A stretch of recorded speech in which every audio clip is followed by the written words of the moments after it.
Hey everybody, Igor from the Better Life Academy here. Guys, today I want to touch up on this topic which I call experimentation. I'm going to talk about the experiments and I want to ask you this question. Do you experiment enough with your life? Or do you look at your life as a sequence of experiments which you go through if you want to achieve anything in your life?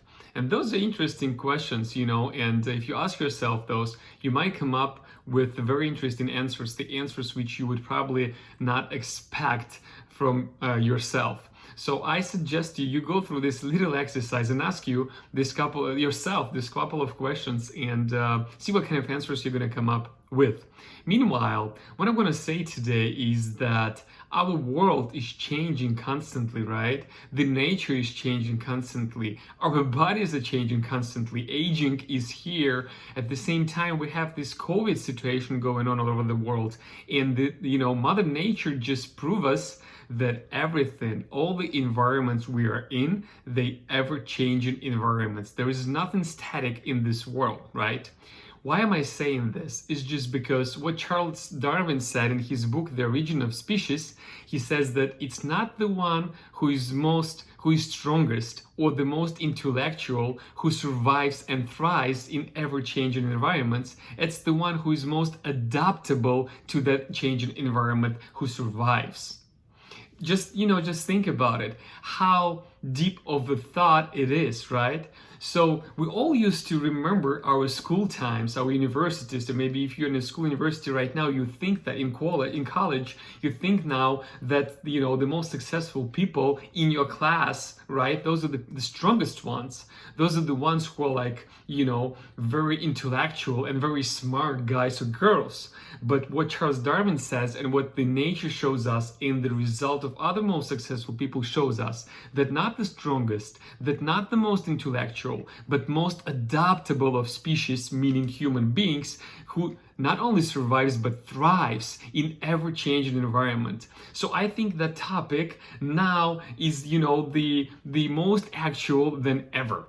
That's why today I want to talk about experimentation, because experimentation is one of the tools how you make out yourself the adaptable creature, right? If you've never been adaptable maybe, or you want to become adaptable, by the way, take a look at that book, The Origin of Species, read that. This is a fascinating book, and I think you're gonna start looking at starting being adaptable, because as I said, adaptable survive and thrive. That's how most successful people actually keep afloat and actually are getting richer, and poorer staying poorer. It's just because rich people, and rich, by the way, I'm not talking about the financial part of it, financial also, but I'm talking about the health, the wealth, the love and happiness and fulfillment, their relationships. They reach in all the most important areas of our life. And those rich people get even richer just because they keep experimenting. They keep adapting to ever-changing environment because they understand what Charles Darwin said, right? And they keep practicing that. So today, I want to talk about the experimentation, because experiments is the tool in your tool belt. You gotta have your tool in a tool belt in order to, we want to achieve something successful in your life. And that one of the tools is to be adaptable. So how you being adaptable? You experiment a lot. And I like to talk about this scientific method of how you experiment, which I borrowed from actually Thomas Edison, who invented so many new things. By the way, he ended up to patent all of them, not all of them, but like 1,200. He's done I don't know how many, 10,000 different experiments, and he ended up, getting patent on 1,200 of them. Just imagine how many experiments he went through to get those innovation going, right? And he would never stop, because he saw his life as a journey which he takes on the experimentation sequence. He said, anything I do, it's my experiment. And if that experiment get me closer to the outcome and results what I want to achieve in life, that means that experiment is successful. Even in the essence of the experiment itself, it might be a failure. So therefore, his thoughts around the experimentation is that experiment, if you experiment right in a particular way, and I'm going to be introducing to that way today, you can never fail, because every single experiment can actually get you closer to understanding and forward to your outcome and results. And even if you fail, you just found out another way of how the things are not supposed to work. You found out another way of how you're not supposed to do. Therefore, next time you're going to be doing similar thing, you're not going to make that mistake again. Sounds good? Did I sell you on experimentation? I hope I did. So his scientific method says that the experimentation process consists of 7 different steps. I'm going to introduce you today with these 7 different steps, and I'm going to give you some of the examples. What are those actually steps mean and why are they so important? Okay? All right. So he says the first step is to ask yourself a question about the things what you want, right? And let's say, again, I'm going to give you these examples from different areas of our life. The first example is the easiest one. Let's say I want to lose weight, right? And second, let's take it from the business kind of industry. And let's say you want to increase your sales, right? So these are your goals. Now, according to Thomas Edison, you got to start experimenting with that. You got to experiment how can you get more sales. You got to experiment how you can actually lose weight. So what the experiments are all about? Well, first you ask yourself the question, how will I lose my weight? Or how will I increase my sales? So this is the first thing what you do. You ask yourself a question, right? In this case, in my example, it's how. It may be different questions for you. But the first is the question, how, right? So now you research, and second stage, and this is, by the way, second stage, you research and you find out the answer, potential answer, which might help you out. It's not necessarily has to be the only and the best answer in the world. You gotta be ready to get answers which are good enough for you. And then based on that answer, you're going to get to another step, okay? So second step is to get an answer. Okay, so how would I lose weight? Or how would I increase my sales? Let's say you research on Google. Maybe you have mentors. Maybe you have something else, but you found out the answer, right? So now you know the answer. Let's say for losing weight, you found out what you need to do cardio. Okay, fair enough. To actually increase sales, you found out that you need to decrease your price. You actually have to lower your price. And by the way, I'm not saying necessarily that this is the only one, or maybe this is not at all a good decision to actually decrease your prices to get more clients, to get more sales, but just for example's sake, guys. This is just for example's sake. Those are not real example kind of thing, but they're very close to reality. So this is the second step. You got an answer. Now you know you got to do cardio and you got to lower your prices. The third step, according to Thomas Edison, is to form the hypothesis. What that means is now you say, okay, so to lose weight, I got to do cardio. And that probably means I got to start running. You know what I'm saying? So this is the hypothesis. In order to lose weight, I have to start running. And that is hypothesis for the first example. For the second example, hypothesis is in order to get clients, I have to decrease my price and let's decrease it by 20%. This is my hypothesis. If I'm going to decrease my prices by 20%, I'm going to get more sales, more revenue, more clients. And that is my goal. All right? So now we have the hypothesis. What's the fourth step? Can you guess? That's right. You got to test the hypothesis. You now got to start testing. So in first case of losing weight, you got to start running, right? You run, maybe you run every day, maybe you run every other day, but you start testing your hypothesis. And your hypothesis was, I should start running. So you're running right now.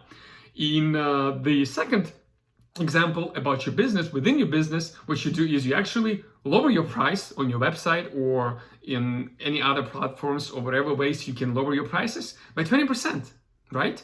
You start testing it, you actually start selling your product, with the price which is lower by 20% than it was before. And that is the testing period. Now, while you're testing, the fifth stage, the fifth step, what Thomas Edison says is you gotta observe what happens. You gotta observe what happens.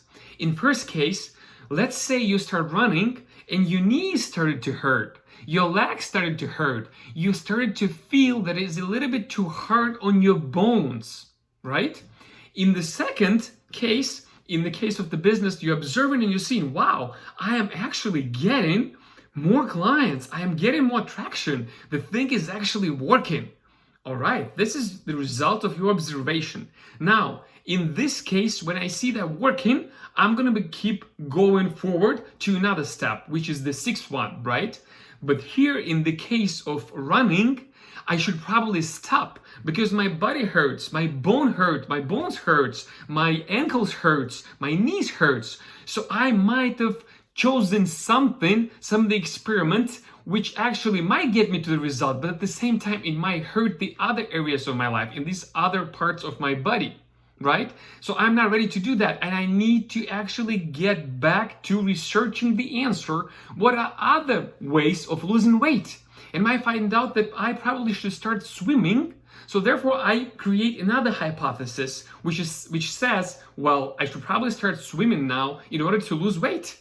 What I do next, I start testing it, I start swimming. What I do next, I start observing, and then now I observe nothing wrong happens, and I actually losing weight, and I'm enjoying swimming. So then I go forward. You know what I'm saying? So that is very important. The observation part is very important. The experiment is not over yet, and here in the observation stage, you might as well to pivot if you observe it, to pivot on time. Do not hurt yourself, do not hurt the result, and actually find out the different experiments within that experiment with the same goal to lose weight, and continue to go with a little bit different approach with the different hypothesis.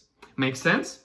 All right, now we're testing, we're observing. What next? We're analyzing. If we got over that stage of observation and everything was fine there, now we have to analyze what actually happened as a result of this whole experiment. And now we look at the runner, right? I mean, the swimmer. We're swimming already. So what happened? Well, I kind of switched from running to swimming, and now I'm swimming right now. I feel great, and I'm keep losing weight. So should I do? What should I do? I should probably keep doing it.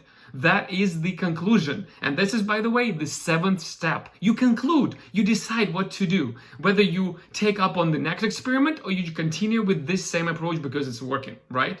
In the other example is maybe during the analysis, you understand that, well, yeah, I'm getting more customers, but actually my company became a lot less profitable because I just cut my price by 20%, and I'm actually starting to lose money. So those new clients do not help me at all. So I might pivot, I might change the approach, and I might come back to the second step where I must ask myself another question. I might find another answer of how to increase sales, right? And maybe I should do something else. And then I start experimenting with that, observing that. And if I'm satisfied with that, I'm going to analysis. And if analysis says that that is the way to go, I'm concluding that I'm going to keep going with that way. And those are the 7 steps, guys, you go through. I'm going to repeat them for you once again. First, you ask yourself the question. Second, you get an answer. Third, you form the hypothesis. Fourth, you test the hypothesis. Fifth, you observe. Sixth, you analyze. And seventh, you conclude. And only that is the process of how you actually get through experimentation and get to the desired result. And by the way, for how long should you do that? That's the question.